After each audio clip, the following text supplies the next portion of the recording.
importance of mothers certainly didn't just happen in 1914. It's been going on a lot longer than that. It was just formally recognized as a holiday to remind us not to take our mothers for granted. Surely our mothers deserve more attention, affection, and allegiance than can be provided by one day in May. Actually, that's what the fifth commandment of the 10 commandments is really all about. The fifth commandment says, honor your father and mother. So according to God, every day is Mother's Day and Father's Day. Every day is a day for us to give our thanks and praise to them for all they've done for us. John Calvin wrote, this then is the sum, that we should look up to those who God has placed over us, and we should treat them with honor, obedience, and gratefulness. And I think that's what God had in mind when he created for us that fifth commandment. We should care for those who have loved and cared for us. One man was talking to a friend and he said, Bob, you don't understand how lucky you are. You still have your parents, and you especially have your mother. They are the only ones who really care about you in this life. They're the only ones who are happy when you're happy, the only ones that are sad when you're sad. And no matter if you're happy or sad, in the good times or bad, they never abandon you. Now, I wish I could say that was a universal thing for all people and that all mothers were and all parents were like that. But we know we can't make that statement. But I would venture to say that there are a higher number of Christian families who do live by those values. And that's because we experience the love and grace of God. And when we understand what that agape and unconditional love is about, it's a whole lot easier for us to pass that on to our families. It's a whole lot easier for us to model that and give that as an example when we know about it firsthand. It's hard to give something to your family that you know nothing about. And that's why I think our Christian mothers give us so much love. Many years ago, there was a movie called Home Alone. Now, I'm sure you know the plot to this movie, and you've seen it probably 10 or 20 times in your lifetime. There was a family, of course, that went to Europe for Christmas, and they left behind accidentally their son, who was pretty young. And the young boy took advantage of that, and he had a great time living it up at home by himself. It showed him eating all kinds of snacks right in the middle of his mom and dad's bed. And then he had to take on 2 criminals that were trying to break in the house, all kinds of funny stuff. But the movie is really about a misplaced child, and it's really about a misplaced mother. For all the time that he successfully fended off the criminals and doing all kinds of things, his mother is desperately trying to get back to him for Christmas. She is out of place and tries to get back to her vulnerable child. Well, our text for today comes right after the Ascension. And the Ascension is a story that we talked about a few weeks ago. It's a story where Jesus, he gives his final instructions to the disciples, and then he is taken up to heaven. And right after that, the disciples really weren't sure what to do with their lives again and what they were going to do, but they went back to Jerusalem. And they followed Jesus' instructions. He said, go back to Jerusalem and wait for the gift of the Spirit. And so they did that. They went back to Jerusalem. They gathered in the upper room, and they began to pray, and they began to share together and wait for this gift of the Holy Spirit. And the people that were there in the room is a pretty amazing list. It talks about how that list included the disciples and some women, and then it includes Jesus' mother and his brothers. There in this story, we find another misplaced mother. But is she really misplaced? Our text tells us that Jesus' family is finally in the fellowship of the faith. Sometimes we have to be reminded that Jesus did have a real family, that there was a father and mother, and there were some other sisters and brothers. But it was late in the game when they became a believer in Jesus and really knew what he was all about. So Jesus speaks from the cross and places his mother in a different home. He gives her to John, his beloved friend, and asks him to take care of her for him. On this Mother's Day, if we need some defining words about mothers, we need to look no further than to the example of Mary to see how we should live our life. John's gospel begins, at the foot of the cross, saying that Jesus and Mary was near the cross when Jesus was crucified. There were other women there too, but it was an amazing thing that they were the ones that were there. You see, Rome was very paranoid about insurrection. And anyone who was near the cross who knew the criminal might also end up on a cross. Peter knew that, and when they confronted him about that, saying, "Do you know this man?" He said, "I don't know who you're talking about. I don't know this man." And the other disciples weren't there either. They fled to all corners of the earth because they were afraid of what would happen to them. But there were 3 or 4 women who did not flee. They are standing there at the foot of the cross, including Mary, his mother. That took courage. That took a lot of courage for her to be there, standing at the foot of that cross. But Jesus was her eldest son. She made sure that he wouldn't die without a familiar face in the crowd. He would not die alone. Risk or not, she was determined that she was going to be there at the foot of the cross. At this point, she doesn't know the significance of his death, and she doesn't know that he's going to be raised in 3 days. She's there because he is her son, and there is nowhere else she's going to be. Mary was a mother of courage. And I have seen mothers like this all throughout my life. Whenever there's a tragedy, the first one that's going to be there is the mother. When there is difficulty and when there are struggles, the first one to be there is going to be the mother. And then they will stand there and, encouraging that child on, being there to be the rock and the source of strength for that family. Mothers are people of courage who don't back down from anything. They're there through the difficulties and trials of life. Now, yesterday I got to preside at a wedding, and at the wedding, some of the words that we say over and over and over again are words that come from 1 Corinthians 13. And we read the love chapter, and we talk about love and how it has all kinds of characteristics. Paul reminds us that love bears all things, believes all things, hopes all things, endures all things, that love will never end. And I doubt that when Paul was writing this passage, he probably didn't have Mary in mind. But this does describe the love that Mary had for her son. Her love was a caring and enduring kind of love.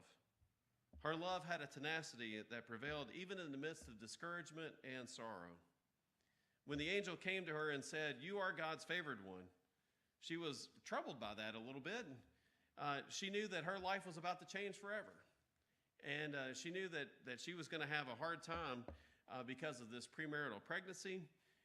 She knew that she'd have a hard time because her reputation would be threatened and maybe even ruined, called into question for sure. Her ability to support a child without a husband was in doubt, and she really didn't know what she was going to do with her life. Her whole future was clouded. But in spite of all that, she looked at the angel and said, "Okay, let it be so." That's a woman who is grounded in faith and who has courage. That even though life may be difficult, she knew that God was going to do something special in her, and she said, "Let it be so. Let it come anyway."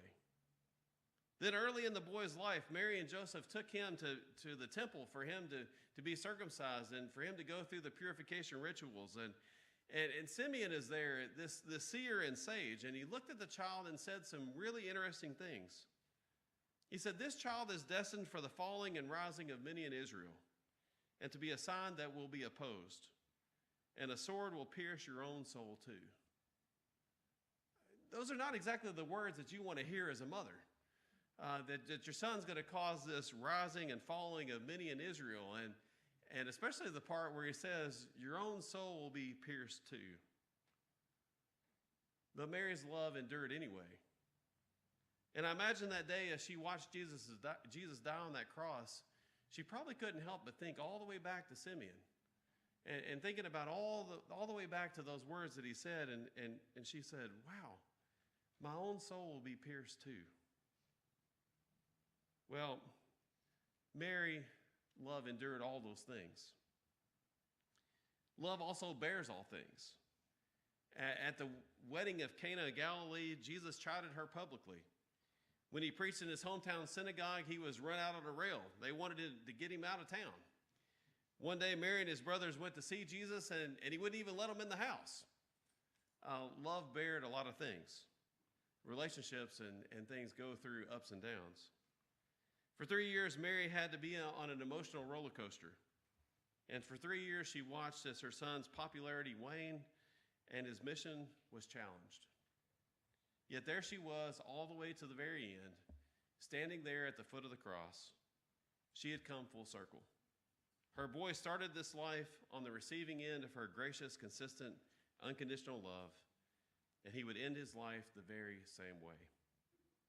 A mother may not always understand everything that goes on in her child's life, but most of them will always love them anyway. The love that bears and endures is a love like God's love.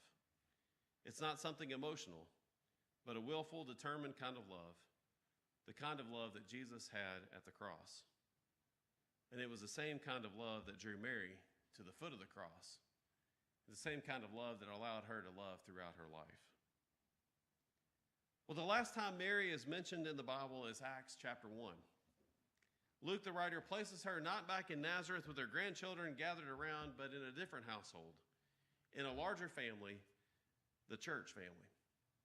Mary's other children may have cared for her the rest of her life, but now she is present at the beginning of this new movement called the church. She is given care by John, and all those in the church are gathered around her to make sure she has what she needs. For many, the church is a place where we can come and find all kinds of things. But most importantly, hopefully, we can come to the church to find the grace that we need for our life. And hopefully, mothers can find that grace that they need, that supports and encourages and strengthens them so that they can be the mothers they need to be. Whatever our family's size or shape, our families are in the need of grace in this day and time. Two-parent families with the pressures of time and all the things that goes on in our life, we need grace. Single-parent families who are expected to do everything the two-parent families are doing, but only have half the support, they need grace. Empty nest families who are adjusting to very different demands, they need grace. Laura and I are still trying to figure out what we're about to do here in a month when Jacob moves to Memphis. We're going to need grace because we're not going to know how to deal with our family. Boomerang families who thought they were finally done with the children and they were moved away forever. And then they return home. Well, there's a lot of grace that's needed in that time. Merged families where when you come together after the death of a loved one, or you have to do that because of a divorce or because of a loss of job in a family, and everybody has to move back together again for a short time. Well, those families need grace. They need grace to adjust to many unique conflicts and concerns that happen. And the church is supposed to be the place where we learn how to live in the grace and love of God. The church family is supposed to be that safe place where we can all come together and we can all learn how to manage life in the love and grace of God. We really are an extended family, and that's what this passage paints for us, is that Mary was not only living with her blood family, but she was living with her extended family who was taking care of her and blessing her. Well, that extended family, that church family, is that for us. It's one of the very few consistent places we continually have intergenerational gatherings every week. It's one of those places where we can come and get all kinds of different perspectives from all kinds of different people, and we can be loved anyway. In this larger church family of faith, it's the grace of God that binds us all together and helps us live together. There's a moving scene in the play Family Portrait in which Mary goes to the house of her youngest son, Judah. Her heart is still torn with the grief over what they did to Jesus on the cross. But back in Nazareth, there is a child to be born to Judah, and Mary goes to his house. And when she gets to the house, you can see that Mary's antsy. You can see it on her face and see it in her actions that she is not really sure how to ask a question that she wants to ask. And she's just fidgety, and she's fidgeted in her robe. And finally she gets to the point, she says, I can't take it any longer. I have to ask you this question. And Judah says, yes, mother, what is it? She said, if you have a boy, will you name this child Jesus? You see, I don't want anyone to forget who he was. Well, she needn't worry. Because of her love, because of her grace, because of her courage, we haven't forgotten who Jesus is some 2,000 years ago. We continue to remember because she set a very powerful example on earth of what God's love was like in heaven. And today I'm glad that I was raised in a house with a mother who had a lot of those same characteristics, who was courageous, who was loving, who was caring. There was never a time in my life when I always knew that no matter what I did, my mom would love me. Now, I knew there were several things that I could do that she would not like me about, but I knew there was nothing I could ever do that I would fall outside the bounds of love. And that was a powerful thing for me to grow up in. And I know many of you can say the same thing for your families. It's that kind of love that changed us, and it's that kind of love that the world needs today. Our world needs the love and grace and courage that the church can give. And so I pray today that these mothers will be an example for us. The mother of Jesus, our mothers, the mothers that we've witnessed in the church, and that we'll be able to go and share those kind of characteristics with the world. The world needs the love and grace and courage that we can show them. Let's go and share that with the world. Let us pray.